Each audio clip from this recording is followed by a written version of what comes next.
Do we have any iPhone or MacBook users listening? What about Samsung Galaxy, Amazon Echo, or Raspberry Pi users? Now, I can't see you as we're streaming virtually, but I'm pretty sure a lot of virtual hands were just raised. Now, what if I told you that anyone could break into your encrypted Wi-Fi communication?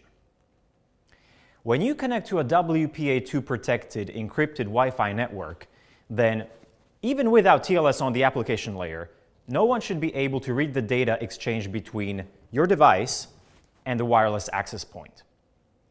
But that was not the case because your devices, and not only those that I mentioned, had this serious Wi-Fi vulnerability. That was the discovery of ESET's IoT research team that's dedicated to finding vulnerabilities in popular devices used at home and in the enterprise. We feel this type of research is really important. We participated on a Forrester report that went out earlier this year, and the conclusions were that consumer IoT devices are expanding the enterprise attack surface. Now, couple that with the fact that most consumer IoT devices can be exploited, and it's a disaster waiting to happen. Our IoT research team found flaws in a bunch of different devices, in smart cameras that allowed an unauthorized adversary to see whatever that camera saw. You don't want that, right? In Amazon Echo, in insecure smart home hubs by various different manufacturers. And smart home hubs are the gateway to your whole home or potentially your company if you're using them in a small home office. And the effect of that depends on what's connected to that smart home, so you can use your imagination. But Kr00k is our most impactful discovery yet. That's because it goes beyond IoT in the sense of cool smart gadgets like your smartwatch or your smart toaster. Kr00k affected billions of Wi-Fi capable devices, including your laptops, tablets, and phones. I'm Robert Lipovsky, ESET's senior malware researcher, and my co-speaker today is Stefan Svorencik. Hi. ESET's head of experimental research and detection. But credit also goes to Miloš Čermák, who was the lead researcher behind this discovery, as well as ESET researcher Martin Kalužník. This and other types of threat research are in ESET's DNA, and it goes hand in hand with our focus for the past 30 years on proactive detection. So this is our agenda for today. We'll talk about Kr00k, what it is and how it works, its impact, how it can affect you and the security of your devices, and what you can do about it. Also, for the first time, we're going to disclose our latest findings into vulnerabilities which aren't strictly Kr00k, but are similar. Now, before we get into the specifics of the vulnerability and its impact, let's quickly go over some Wi-Fi security basics which are needed to understand how Kr00k works. First, I'm going to talk about Wi-Fi associations and disassociations and their four-way handshake. So the first thing that happens when you connect your device to an access point is called the association, basically a connection. For our purpose, when talking about Kr00k, we're mostly going to be interested in the reverse, disassociations. And these happen for a multitude of reasons. They can actually occur naturally, for example, when a client roams from one Wi-Fi station to another, and then we're talking about a reassociation. Or they happen manually, simply when you turn off the Wi-Fi connection of your device. All of these associations and disassociations are governed by so-called management frames. And an important thing to note, these are most often unauthenticated and unencrypted, and also can be triggered manually. What could go wrong? The four-way handshake establishes secure wireless communication. Now, without going into the technical details or the group key used for multicast and broadcast, I'll just mention that the handshake serves two main purposes. First, it's authentication, to ensure that the client is authorized to connect to the Wi-Fi, for example, knows the Wi-Fi password. and secondly, for confidentiality and integrity. So a unique per-session encryption key is constructed. It's called the pairwise transient key, the PTK. And a part of that PTK is the TK, which stands for temporal key. And this is used to encrypt unicast data exchanged between the client and the access point. So let's take a closer look at how that TK is used, how encryption is done in WPA2 with CCMP, which is the most ubiquitous standard today. Now, I'm going to simplify the scheme, not going into the details of counter mode and CBC MAC. Here we have some plaintext data that we are going to transmit and needs to be encrypted. The cipher being used in this scheme is AES. So we have that session key, the TK, which was established in the four-way handshake. We have a so-called nonce, a number which is only supposed to be used once. This also includes the packet number. These are used to generate the key stream. That key stream is then XORed with the plaintext data to get the encrypted data. Then, along with the packet header, this is then transmitted into the air. And the decryption is the reverse, and Stevo will talk about that in his part. So now that we covered the basics, let's get to the main part. What is Kr00k, aka CVE 2019 15126?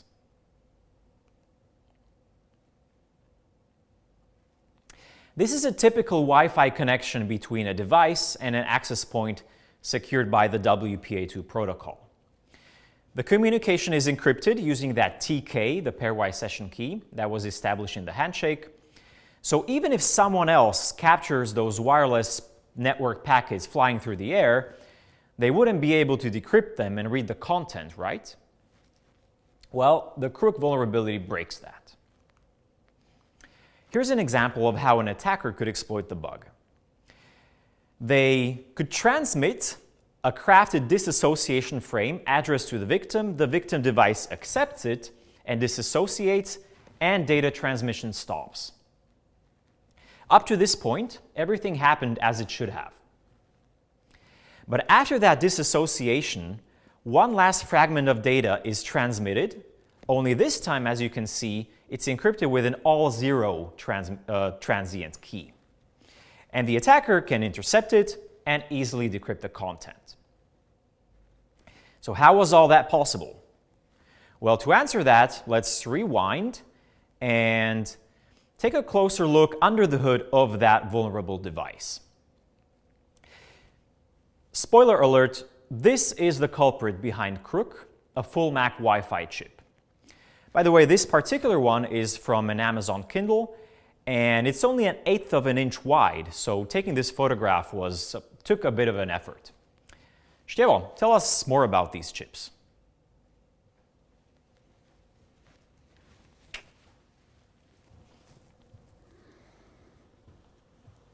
So, every mobile device, your phone, your laptop, your smartwatch, which doesn't stop reminding you that you're going to probably die tomorrow if you don't make those 10,000 steps today. And even your intelligent vacuum cleaner, if there'll ever be intelligent enough to vacuum properly.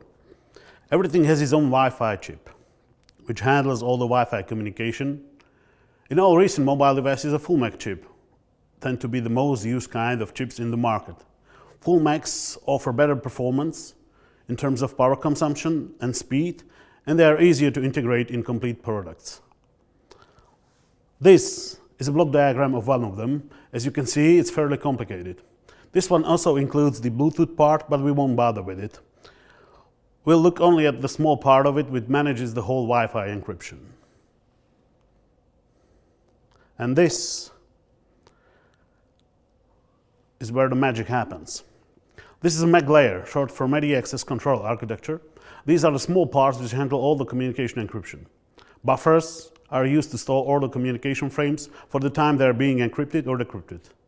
The transmit engine constitutes the transmit data to and from the transmit buffer. Receive engine does the same for the receive buffer. The web engine encapsulates all the hardware accelerators to perform the encryption and decryption. It implements all cipher algorithms as WEP, WPA, WPA2. PSM is a microcontroller that is highly optimized for flow control operation. It also determines, based on the frame type and association information, the appropriate cipher algorithm to be used. So how the encryption goes?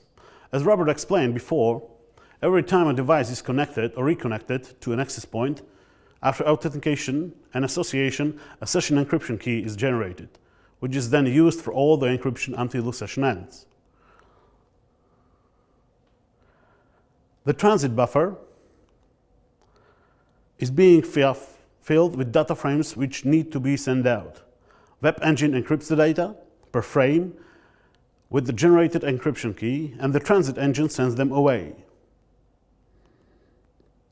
So what happens after the association occurs? The disassociation frame comes through the receive engine to receive buffer. State machine evaluates the frame and sends the information up the ladder. There the information is interpreted as, okay, we are about to disconnect, let's drop all the encryption keys. A command to drop generated session encryption key is then sent. Since in computing you don't erase anything properly, you just replace it with zeros. The session encryption key is after dissociation overwritten by zeros. Here comes the term all zero encryption key. This is expected behavior, as no further data is supposed to be transmitted after dissociation. And it stays that way until a new session key is generated after the new reassociation and a new four-way handshake. But until that happens, the transmit buffer still may contain data. The transmit engine needs to send them away and continues to do so as usual. So all data which were left in that buffer after dissociation occurred are now sent away encrypted with an all zero encryption key.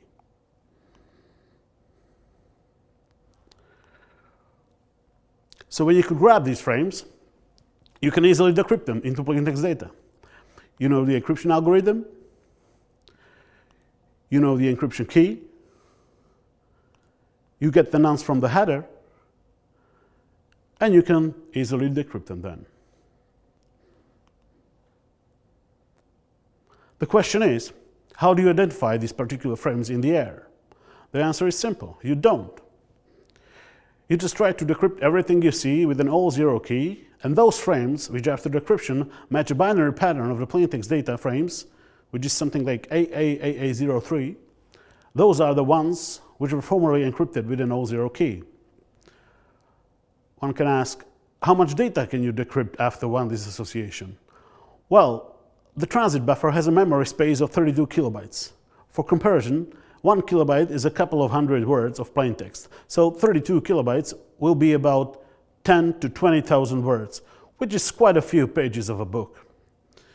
But you must understand that the buffer isn't always full when the dissociation happens. It really depends on the timing. So what can an attacker do with this vulnerability? Well, there are two ways an adversary can eavesdrop on these frames, a passive one and an active one. Let's begin with the passive one. As was already mentioned, the disassociation occurs naturally, moving around, changing access points, low signal strength, or just due to signal interference. Most of the time you won't even notice because of the quick subsequent reassociation. So let's do the math. Since this issue concerns many Wi-Fi chips, somewhere where there are many of these mobile devices on one place, like a workspace for example, there should be a lot of them vulnerable. Combined with the fact that natural dissociation occurs quite often, there should be all zero encrypted frames just flying around. And yes, they are. So let's grab them. So what do you think? Have we tried to eavesdrop at our workplace? Of course we did. Because you know, sticking your own into things of people you know is always interesting. And what did we saw? First we saw all vulnerable devices and access points to which they are connecting. But then, after decryption, we saw what kind of data are actually exposed. DNS requests, TCP, HTTP requests, website that people load, you name it. Actually everything that wasn't TLS encrypted. Because that's another layer of encryption on the IP level. Now, when we identified all vulnerable devices, we can get them to drop even more than they would normally give up for free. How? I can trigger this association between them and their access points wherever I want. And again, and again.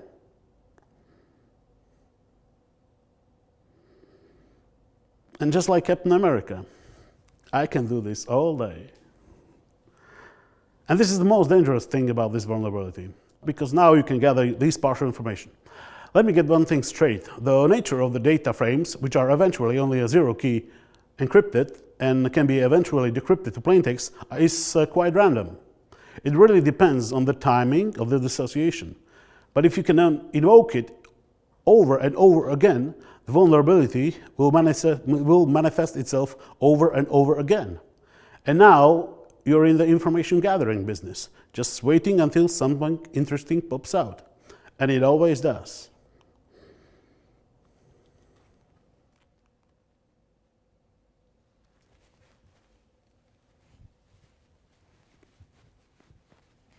As much as I enjoyed those animations, let's demonstrate that this stuff really works. So we prepared a little demo in our lab so you can see the attack in action. We're going to use a wireless adapter in a so-called monitor mode. Now, some of you that played around with Wireshark are surely familiar with promiscuous mode, which is also used for packet sniffing. Monitor mode is similar, but it allows packets to be captured without having to be associated with an access point. In other words, an attacker can carry out this attack without knowing the Wi-Fi password. Okay, so this is our would-be victim. He uses his phone, is connected to our work Wi-Fi, see, work Wi-Fi. And they're going to check on their smart home. So connect to the smart home command interface, enters his credentials, clicks on login, and if those credentials were correct, which they were, in a moment he's connected and can check up on his smart home, see how his nuclear power plant is doing, turn it on, off, whatever. Now let's switch over to the perspective of the attacker. So the attacker has prepared his script for invoking Kr00k. The parameters there are the victim's MAC address, which would have to be known in a different way, and also that Wi-Fi, the targeted Wi-Fi SSID. And note that, as I mentioned earlier, it doesn't need to know the Wi-Fi password. As you can see, some packets were captured, and we're letting the script run, so it's running continuously. So we're continuing to capture more packets. Now let's go back and see what happened over there. So in the beginning, we sent out that the script sent out that disassociation frame to the victim. Now we can see that the victim reconnected to that Wi-Fi, so the disassociation frame was accepted and it worked. And now we figured that the device is vulnerable because we were able to successfully decrypt this packet. As Stefan mentioned, this is that magic identifier AAAA03, and now we can see, we can read it in plain text, that we were able to decrypt with an all-zero key this packet. And if we scroll down, there's another packet. We can choose whichever one is interesting, is useful for our needs, and more packets continue coming in. So let's select this one, this HTTP packet. Wireshark helps us parse some of those fields over there.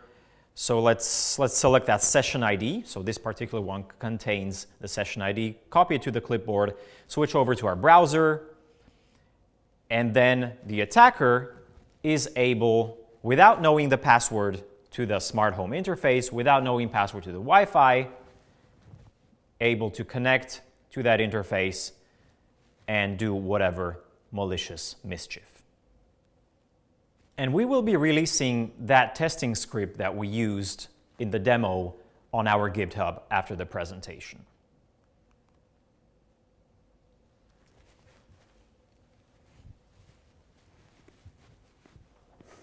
But that's not all. Here's a different scenario, where it's the access point that is susceptible to this vulnerability.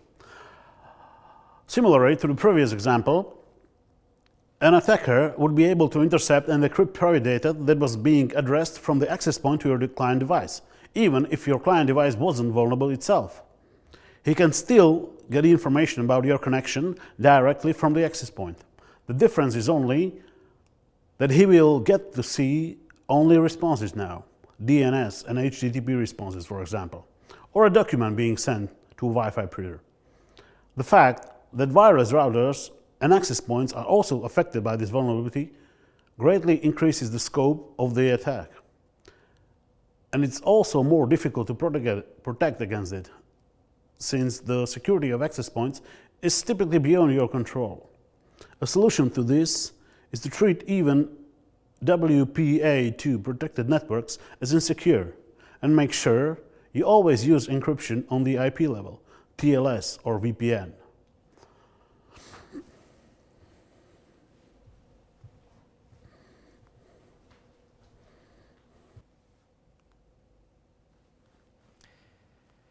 Kr00k affected devices with Cypress and Broadcom Wi-Fi chips, and these chips are really prevalent. These are just the examples of devices we confirmed to have been vulnerable in our lab, but we know there were many more. And the total number of affected devices was well over 1 billion.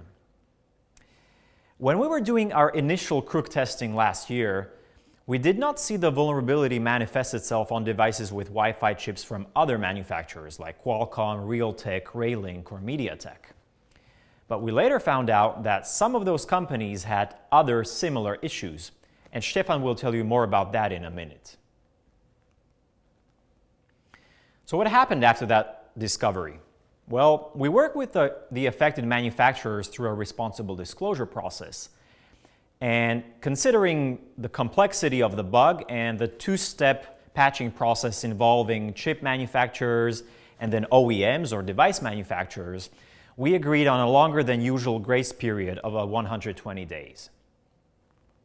As far as we know, most major vendors have released patches.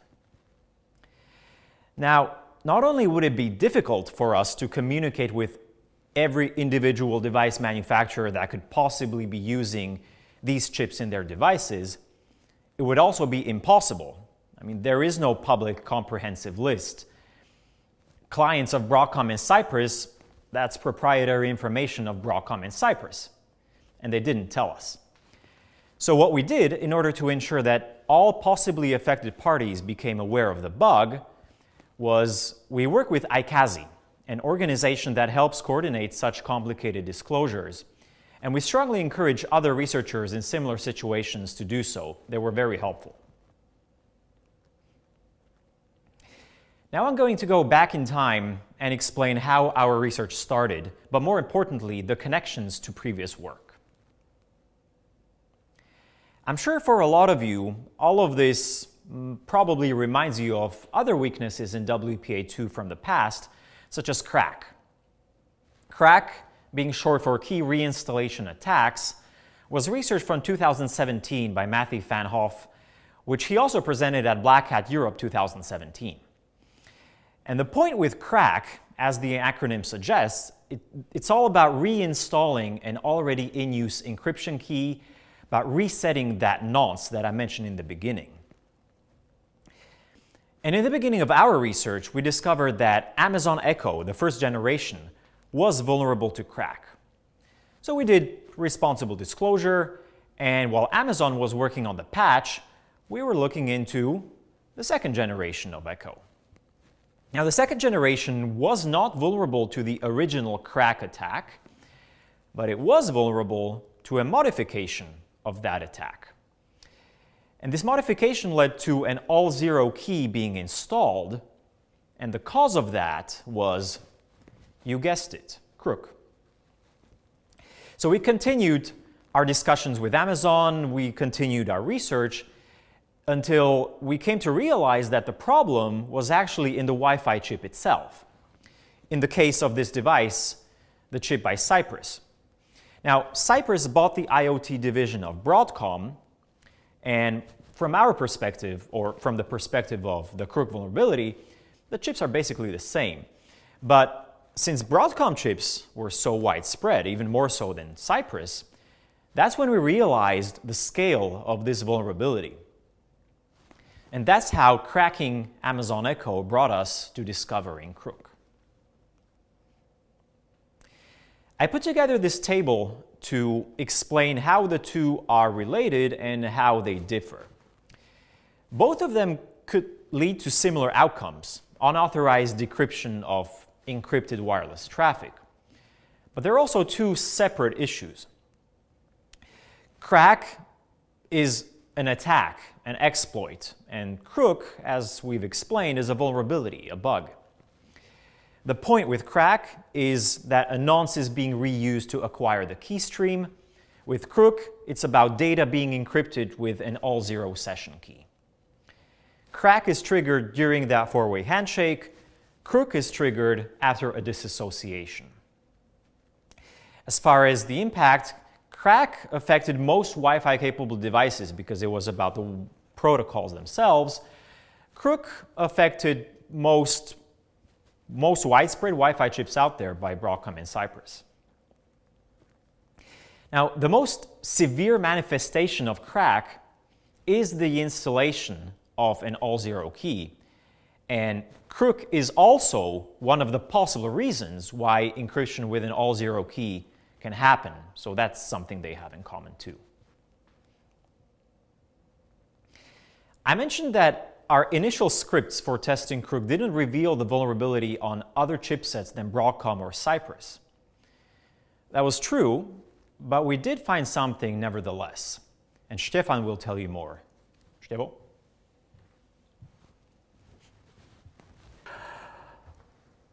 So, after our former RSA presentation in February, the issue was brought to attention of many other chipset manufacturers.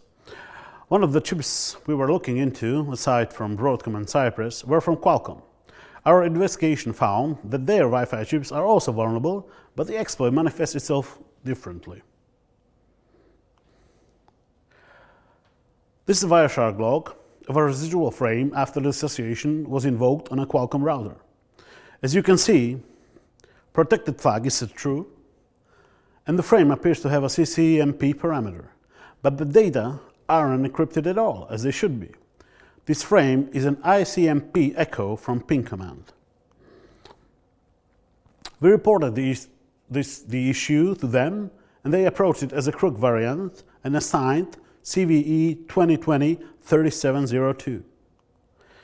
The affected chip was QCA 9531, which is a highly integrated and feature-rich system on chip for advanced Wi-Fi platforms. It is used mainly in network routers. They resolved the issue with updating their proprietary Linux driver in July. The only problem is that not all devices with Qualcomm chips use this proprietary driver. In some cases, open source Linux drivers are also used, such as upstream ATH9K driver, for example. So a word of caution that these may or may not be patched yet. The good news is that new mobile devices with integrated system on chips, specifically for Android and Windows on Snapdragon, should be not affected by this issue. Other widespread Wi-Fi chips that we looked into were from MediaTek.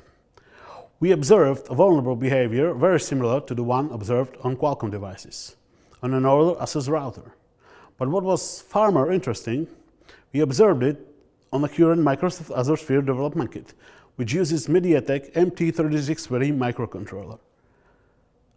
The MT3620 is a highly integrated, high-performance IoT MCU with the high level of security necessary for modern, robust, internet-connected devices. It targets a wide range of IoT applications, including smart homes, commercial, industrial, and many other domains. We've contacted MediaTek about these discovered vulnerabilities. MediaTek has informed us that they are aware of the issue and reviewed all Wi-Fi products, and that corresponding software patches to impacted projects have been released to different customers around March and April already. A separate question remains whether all device manufacturers have implemented these patches. With regard to Azure Sphere MT3620, the patch should be integrated into the latest operational system update. And how the vulnerability manifested itself on MediaTek devices? Very similar as on the Qualcomm devices. This is a Wireshark log of a residual frame after the association was invoked on Azure Sphere MT3620. As you can see, the protected flag is set true, but the frame doesn't have any CCMP parameters, and the beginning of the data is falsely identified as a WEP header. Here we didn't use ICMP echo because of the device limitations, but an application which sends UDP frames with a symbol pattern.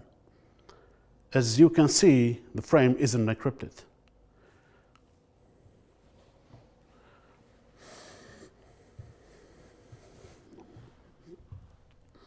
Okay, let's wrap up. First, a hat tip to Matthew Van Hoff, whose great research on crack brought us here in the first place.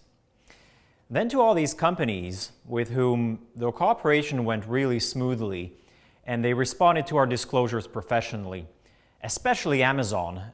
The joint effort trying to get to the bottom of what was going on was stellar. And there are a lot of other companies with whom we did not have that much cooperation, but they also handled the situation well, released patches, and so on. And we've been providing links to any security advisories we could find to our Kr00k webpage. So what are the takeaways for you? The source of Kr00k and the other related vulnerabilities is the Wi-Fi chip. Now, fortunately, you don't have to go and replace the chips on all your devices. How would you do that? And you don't have to be throwing away your iPhones either. No, you can mitigate the vulnerabilities with a firmware or driver update. The obvious advice that arose from our initial Kr00k discovery was make sure that all of your devices with Broadcom or Cypress chips are running the latest software versions. Now, that device has its limitations though. First, as a regular user, you often have no way of knowing what vendor made the chip in your device. And secondly, as it turned out, other similar vulnerabilities affected chips by other manufacturers. So we're going back to the almighty advice, just better to make sure to keep all of your devices up to date. And it goes for access points and Wi-Fi routers too, because as Stefan talked about, Kr00k affects those too. And it also affects WPA2 Enterprise. Now, in case you're a manufacturer of Wi-Fi capable devices yourself, and you're hearing about Kr00k for the first time, I highly recommend you get in touch with the Wi-Fi Alliance and your chip manufacturer. A final general note, many of those devices we talked about that were vulnerable, like smartphones, they get over-the-air updates automatically, or the user is at least prompted to install them.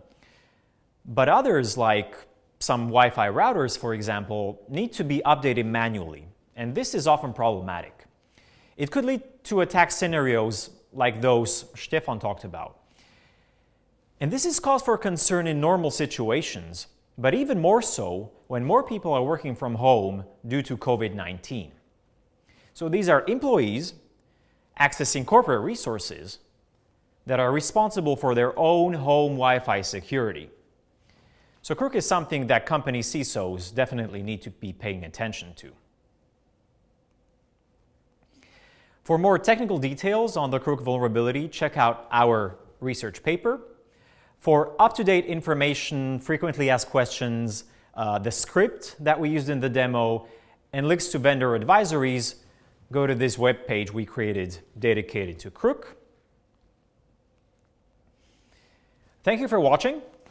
Do make sure to check out our lab's Twitter account @ESETResearch and our blog welivesecurity.com for the latest research updates. And now we will take questions if there are any. Okay, so thanks for watching the talk. To answer the questions, I think some were answered already. So the first question with the eight thumbs up, yes, that was answered in the presentation. So it was patching software. No need to throw your devices away. Then there was the other question that you need to know the MAC address in order to carry out the attack, but that's easy to get.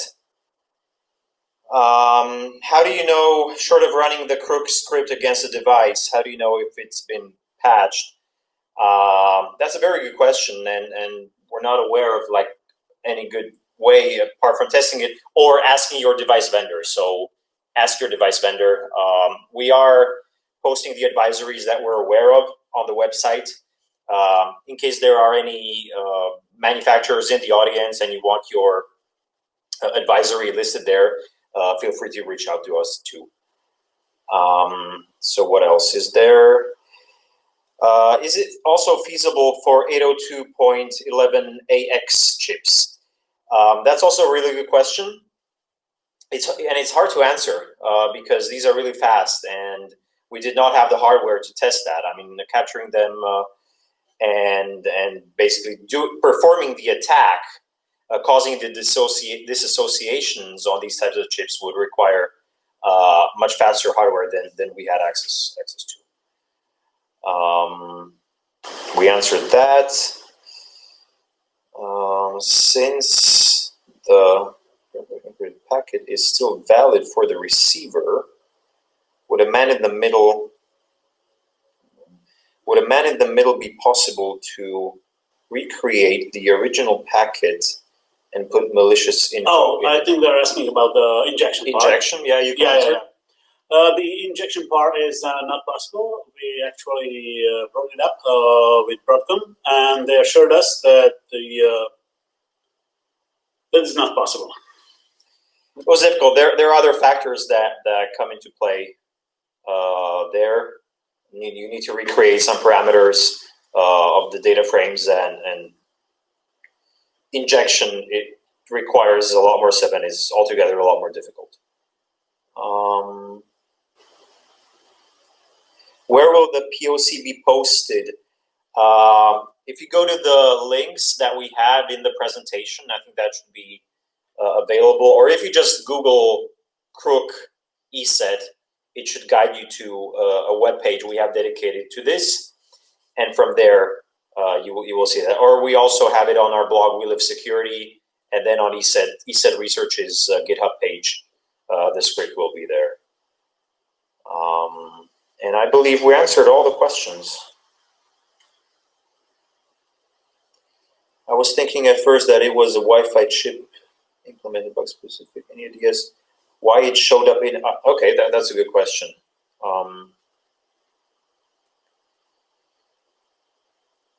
Well, we have to say that Kr00k, that specific CVE that we talked about in the beginning, that did not manifest itself on Qualcomm and MediaTek.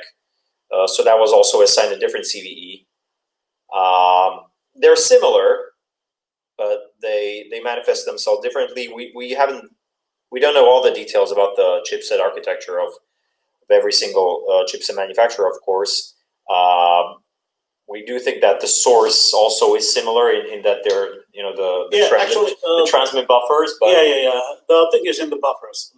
They handle probably the different size of the buffers, and that's the point that we saw the mitigation of the attack a bit later of it. But yeah, they're very similar architecture.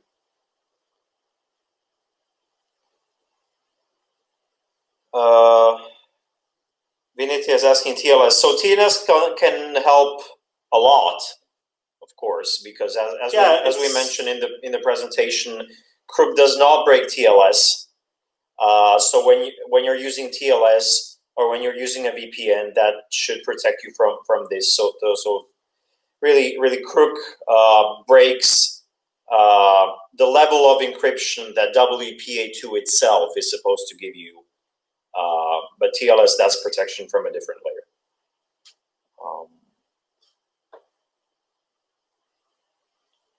No. No. It's not plausible for this attack to be executed remotely.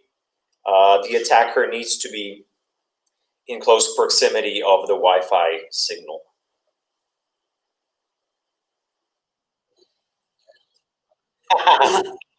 That's actually in Stefan's home in Bratislava, Slovakia. The hammock. Okay, so that's all the questions, I believe. Thank you very much for listening, and enjoy the rest of the conference. Bye.